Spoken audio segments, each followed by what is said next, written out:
अस्सलाम वालेकुम दोस्तों, आप देख रहे हैं इम्तियाज़ गुल यूट्यूब। 20 जनवरी को दो अहम वाक़यात हुए, यानी जुमेरात के दिन।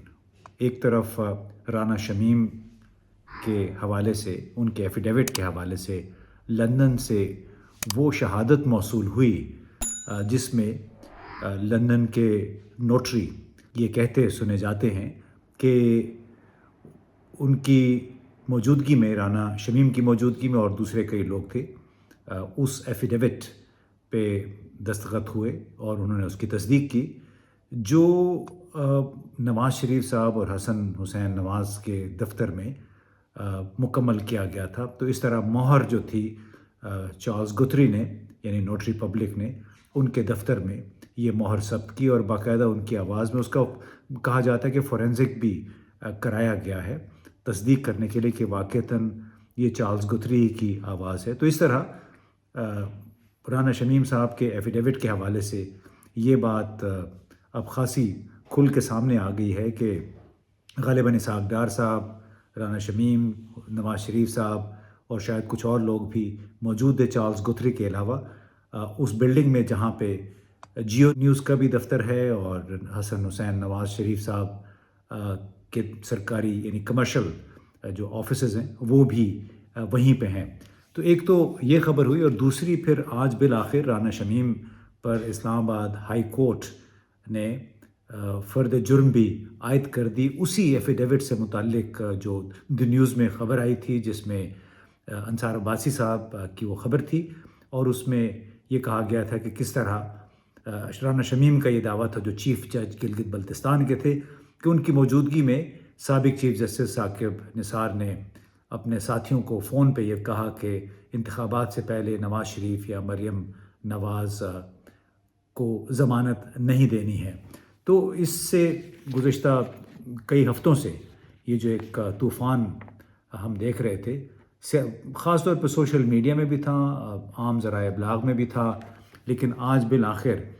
इस्लामाबाद हाई कोर्ट के चीफ़ जस्टिस अतर मिनल्ला ने खुली अदालत में फ़र्द जुर्म सुना दी राना शमीम को। उन्होंने कुछ बातें तस्लीम की और कुछ से इनकार किया, लेकिन ये भी कहा कि वो एफ़िडेविट उनका जो था इस साकिब निसार साहब के हवाले से वो सर बमोहर था और उन्हें नहीं मालूम कि ये अखबार तक कैसे पहुंचा। तो अब उन्होंने मतलब एक और ऐसी पोजीशन ले ली जिसको अब साबित करना है। और दूसरी तरफ चीफ़ जस्टिस अतर मिनल्ला ने बड़ी कुछ दिलचस्प रिमार्क्स भी दिए इस आज की जो 20 जनवरी की समाअत थी उसके दौरान। उन्होंने राना शमीम पर फ़र्द जुर्म आयद करते हुए इल्ज़ामात पढ़ कर सुनाए, जबकि राना शमीम की फ़र्द जुर्म से कबल इंक्वायरी कराने की दरख्वास्त भी उन्होंने मुस्तरद कर दी। समाअत के दौरान जस्टिस अतर मिनल्ला ने इस्तफ़सार किया अटॉर्नी जनरल साहब से कि बताएं फ़र्द जुर्म की कार्रवाई को कैसे आगे बढ़ाएं। राना शमीम के बयान हल्फी में संगीन इल्ज़ामात आयद किए गए, हमें कुछ नहीं छुपाना है, ना छुपाएंगे, सब कुछ ट्रांसपेरेंटली होना चाहिए और जुलाई 2018 से आज तक बताएं कि कौन सा हुक्म किसकी हिदायत पर जारी हुआ, क्योंकि इस एफ़िडेविट के हवाले से जितनी बात सामने आई है उससे अदालत की बड़ी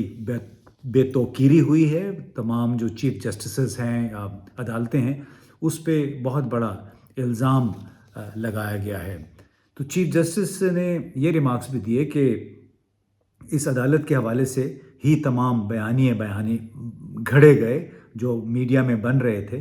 क्योंकि ज़ाहिर है जब राना शमीम के एफ़िडेविट के हवाले से ख़बर आई तो वही एक अपोजिशन का बयानिया भी बन गया। जो उनका जो बयानिया था उसको मज़ीद उससे उसकी रीइंफोर्समेंट हुई, तक़वियत मिली उसको। और अतर मिनल्ला साहब के मुताबिक आईनी अदालत के साथ बहुत मजाक हो गया, किसी भी साइल को बेतौकीरी का एक मौका भी हम नहीं दे सकते हैं, क्योंकि हमें अदालतों की इज़्ज़त बचानी है और उनकी आज़ाद हैसियत को भी मनमाना है। आपको एहसास तक नहीं कि ज़ेर समाअत केस पर असरअंदाज होने की कोशिश की गई। ये उन मुखातिब थे वो राना शमीम से, चीफ़ जस्टिस साहब। ये अदालत ओपन احتساب پر یقین رکھتی ہے، اور ایک اخبار کے آرٹیکل کا تعلق ثاقب نثار سے نہیں بلکہ اسلام آباد ہائی کورٹ کے ساتھ ہے۔ لوگوں کو یہ بتایا گیا یا تاثر دینے کی کوشش کی گئی کہ اس عدالت کے ججز کمپرومائزڈ ہیں، یعنی وہ بک چکے ہیں۔ ایک کیس 2 دن بعد سماعت کے لیے فکس تھا اور اس 2 دن پہلے ہی یہ سٹوری سامنے آ گئی۔ عدالت کا یہ بھی کہنا تھا کہ اگر کوئی غلطی تھی تو ہمیں بتا دیں، ہم بھی اس پر ایکشن لیں گے۔ کل کو کوئی بھی تھرڈ پارٹی ایک کاغذ دے دے گی اور اس کو ہم چھاپ دیں گے تو کیا ہوگا؟ اظہار کے لیے انہوں نے اس حوالے سے کوئی قانونی رائے نہیں لی۔ عدالت نے کہا کہ اگر کوئی غلطی تھی تو ہمیں بتا دیں، ہم بھی اس پر ایکشن لیں گے۔ کل کو کوئی بھی تھرڈ پارٹی ایک کاغذ دے دے گی کچھ لکھا ہوا اور اس کو ہم چھاپ دیں گے تو کیا ہوگا؟ اخبار کہے کہ انہوں نے اس حوالے سے کوئی قانونی رائے نہیں لی تو پھر یہ زیادتی ہوگی۔ اب یہ 15 فروری کو اگلی سماعت ہونی ہے، لیکن دلچسپ بات یہ تھی کہ بظاہر اطہر مین اللہ صاحب نے، انصار عباسی ہمارے دوست ہیں صحافی دی نیوز کے، تو ان کے ساتھ چونکہ پرانا ان کا تعلق ہے، انہوں نے خود بلکہ کہا اطہر مین اللہ صاحب نے کہ 20 سالہ میرا پرانا تعلق ہے، تو اس تعلق کا شاید تھوڑا سا انہوں نے خیال کیا اور یہ کہا کہ ہم ابھی انصار عباسی اور دی نیوز کے جو ایڈیٹر ان چیف ہیں میر شکیل الرحمان اور ان کے ایڈیٹر عامر غوری پہ فرد جرم عائد نہیں کرتے۔ ہم پہلے اس امر کا تعین کریں گے کہ رانا شمیم نے اس نوعیت کے دعوے کیوں کیے اور کس بنیاد پہ کیے، ہمیں ابھی یہ ثابت کرنا ہے۔ تو دوستو، یہ ایک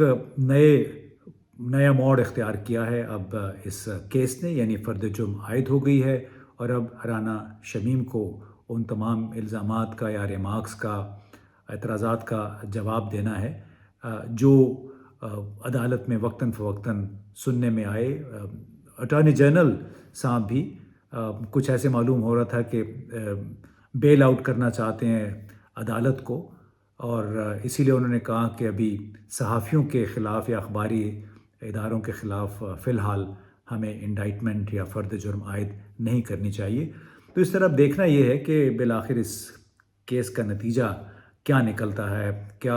اسلام آباد ہائی کورٹ کچھ بیلنس قائم کرنے کی کوشش کرے گی؟ کیا چیف جج گلگت بلتستان یعنی سابق چیف جج رانا شمیم بچ پائیں گے؟ اور آخر اس میں سے، اس پٹاری میں سے بالآخر نکلے گا کیا؟ کیونکہ اس وقت تو یہ لگتا ہے کہ اپوزیشن کی تمام جماعتیں سر دھڑ کا انہوں نے زبردست زور لگا رکھا ہے کس طریقے سے یہ ثابت کرنے کے لیے کہ نواز شریف اور ان کے اہل خانہ اور مسلم لیگ